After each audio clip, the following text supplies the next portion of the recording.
Alors bonjour, je me présente, je suis Alicia Douard, étudiante en Bac+4 marketing et communication commerciale à l'IDRAC Business School de Lyon.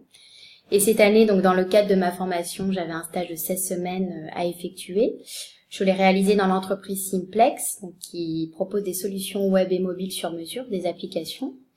Donc toute jeune entreprise, puisqu'elle a été créée en 2015 par 3 ingénieurs issus de grandes écoles, INSA de Lyon, Polytechnique et Centrale. Donc durant ma période de stage, j'étais en charge du développement commercial et marketing, donc allant de la prospection téléphonique à la réalisation d'études de marché. J'ai eu également l'opportunité de participer à des conférences et salons sur le digital et le numérique qui ont été un petit peu révélateurs pour le choix de la thématique de mon mémoire, vers un monde connecté, la transition numérique, que je vais vous présenter tout de suite. Alors, dans une première partie, ce sera le diagnostic stratégique, donc avec la présentation de l'entreprise, son contexte, les données clés du marché, ainsi que les problématiques. Alors, je vais commencer par la présentation de l'agence. Donc, c'est une agence qui est basée en plein cœur de la presqu'île lyonnaise, donc un point très stratégique pour la visibilité de l'entreprise. Elle est composée d'ingénieurs et développeurs web et mobile expérimentés. Donc, comme je vous l'ai dit précédemment, ils sont tous issus de grandes écoles. Simplex conçoit et développe des applications 100% sur mesure, des applications ergonomiques et surtout hybrides. Donc c'est un petit peu la tendance du moment, on verra plus tard. Et enfin, ce qui fait la force de l'entreprise, c'est ses 10 années d'expérience dans le web acquises au sein de grands groupes, puisqu'en effet, avant sa création, les 3 ingénieurs ont contribué et collaboré plutôt pour des grands groupes avec des postes à très haute responsabilité. L'expertise.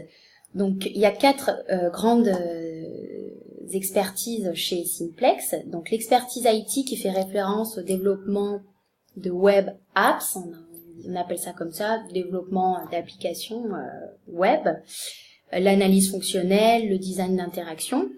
Calcul et modélisation, ça va être le prototypage, le calcul numérique, l'optimisation. Projet ingénierie, ça fait référence à l'intelligence énergétique, la conception, la gestion de projet.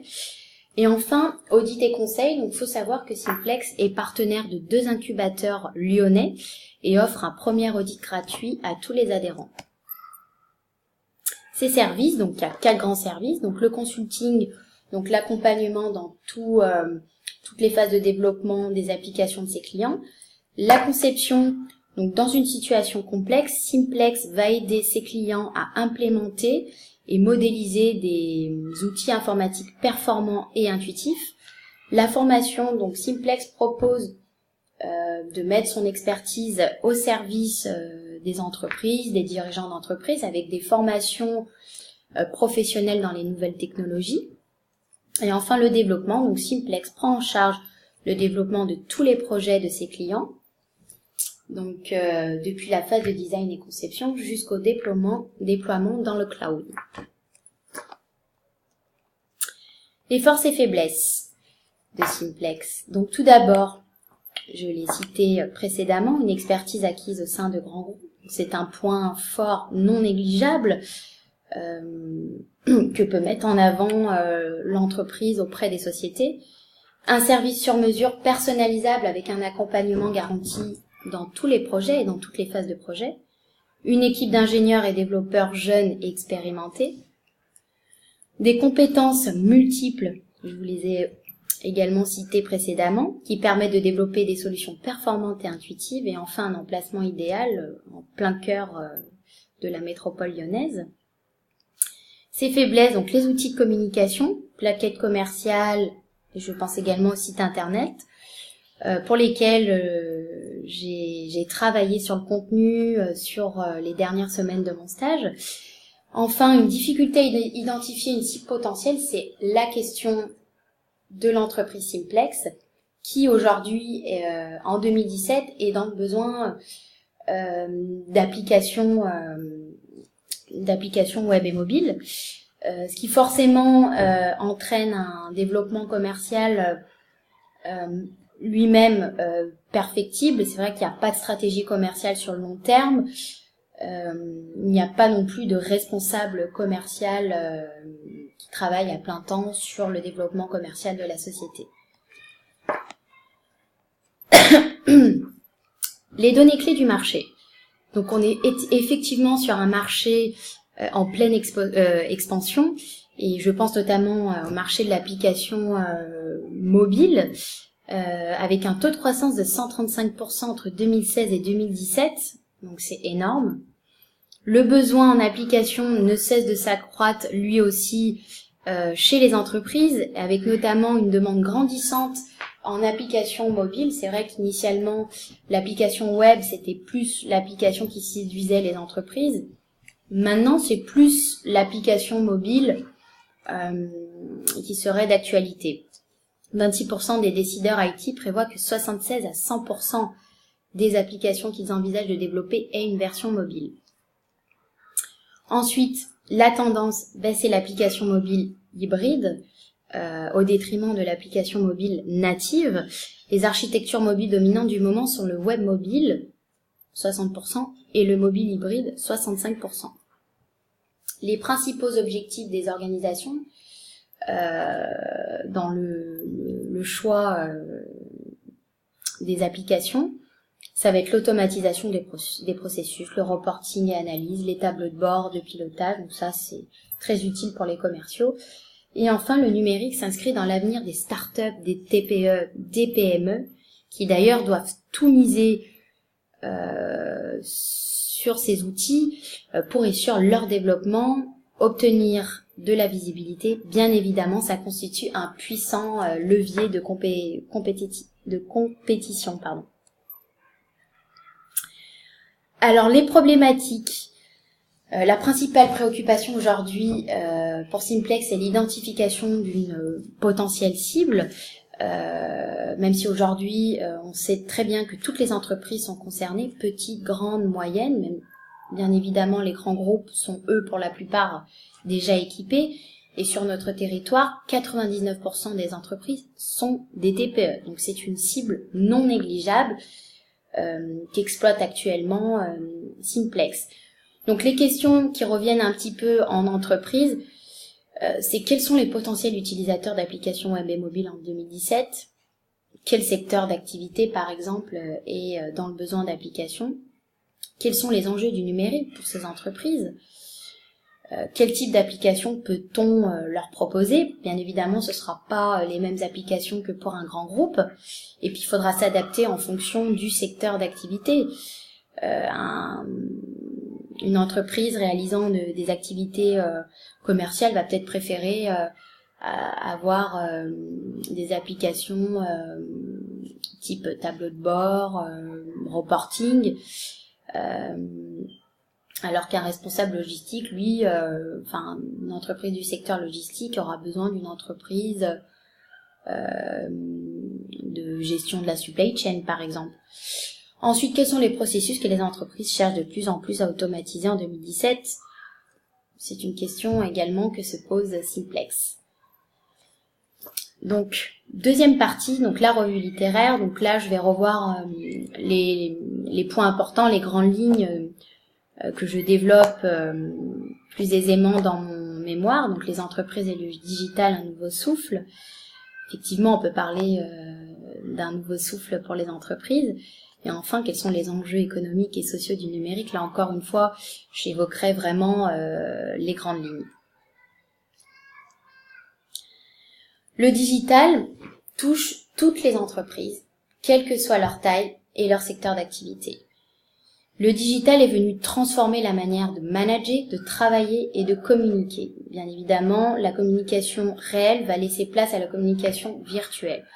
Le challenge est surtout pour les entreprises dites classiques, qui, elles, rencontrent un vrai retard de digitalisation. Elles doivent se transformer, innover, tout en prenant le cap de la digitalisation en toute sérénité, bien évidemment. L'un des principaux enjeux pour une entreprise, c'est bien évidemment de rester compétitive. Quelques chiffres. Sur 200 salariés interrogés, 63% affirment que le digital va avoir un impact très fort sur leur travail. Et la moitié d'entre eux, 48%, considèrent que celui-ci en a déjà un sur leur activité. Donc c'est des chiffres très encourageants pour notamment des développeurs web et mobile comme Simplex.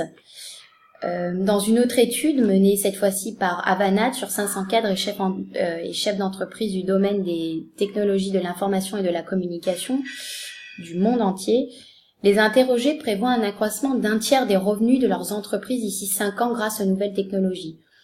On voit donc qu'il y a une prise de conscience de la part des entreprises sur la nécessité de se digitaliser et surtout sur les avantages qu'elle peut présenter. Les enjeux économiques et sociaux du numérique.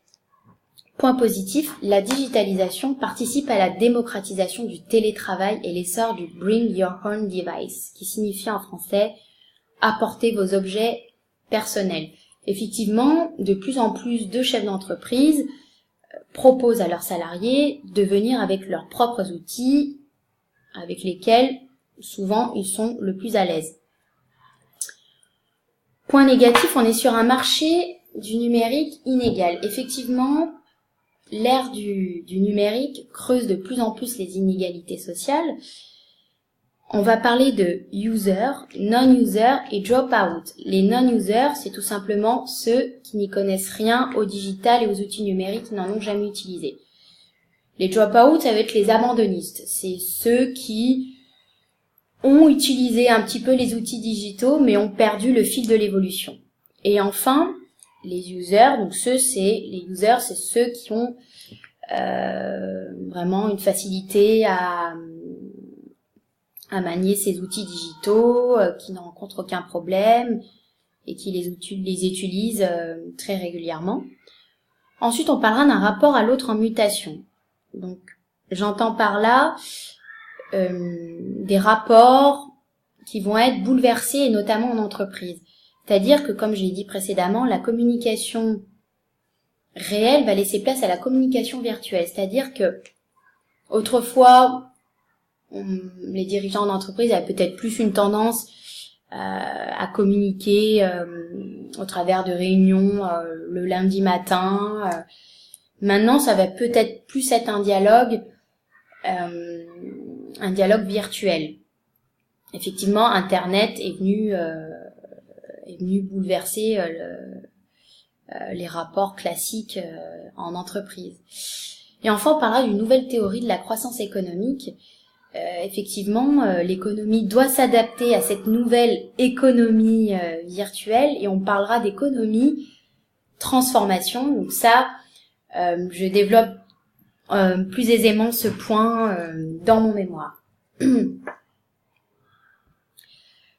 La conclusion, donc ça va être la définition de la problématique. Le numérique est devenu un enjeu stratégique pour tous les acteurs de l'économie. Cette transformation modifie le paysage économique, constitue une nouvelle source de croissance et d'emploi pour toutes les sociétés, et en particulier les PME, qui représentent 99%, encore une fois, de nos sociétés sur le territoire. Et aujourd'hui, l'enjeu pour les PME et les entreprises de demain, c'est de devenir des smart entreprises, c'est-à-dire de se mettre à l'heure du digital, d'entamer leur transition numérique en plaçant l'utilisateur au centre de la stratégie. Et ça, c'est un autre point que j'évoque également dans mon mémoire, que je développe. Voilà. Mais l'introduction de nouveaux outils représente forcément de nouveaux enjeux collaboratifs pour les organisations et modifie forcément leur business model. La révolution numérique, quels sont les enjeux et conséquences sur le business model des entreprises ? Merci de votre attention.